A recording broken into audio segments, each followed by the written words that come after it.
Kim નજીક train ઉથલાવવાની સાજિશ કરનાર આરોપીઓને ઘટના સ્થળે લાવી સમગ્ર ઘટનાનું પોલીસે રિકન્સ્ટ્રક્શન કર્યું હતું। ધરપકડ કરાયેલ ત્રણેય આરોપીઓને આજરોજ જે જગ્યાએ ષડયંત્ર રચ્યું હતું ત્યાં લાવવામાં આવ્યા હતા।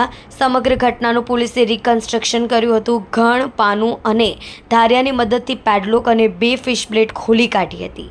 સુરત જિલ્લા પોલીસે ગતરોજ આરોપીઓને કોર્ટમાં રજૂ કરી રિમાન્ડની માંગણી કરી હતી। કોર્ટે આગામી 30 તારીખ સુધીના રિમાન્ડ મંજૂર કર્યા છે। અગાઉ કોઈ ગુનામાં સંડોવાયેલા છે કે નહીં, એવોર્ડ મેળવવા જ કાવતરું રચ્યું કે અન્ય કોઈ કારણ છે, જેવા અલગ અલગ મુદ્દાઓ રજૂ કરી પોલીસે રિમાન્ડ મેળવ્યા હતા। રેલવે કર્મચારી સુભાષ પોદ્દાર જ કાવતરાનો મુખ્ય સૂત્રધાર નીકળ્યો હતો। સુભાષે પોતાના જ 2 કર્મચારીઓ સાથે રાખીને ફિશ પ્લેટ અને પેડલોક ખોલી નાખ્યા હતા।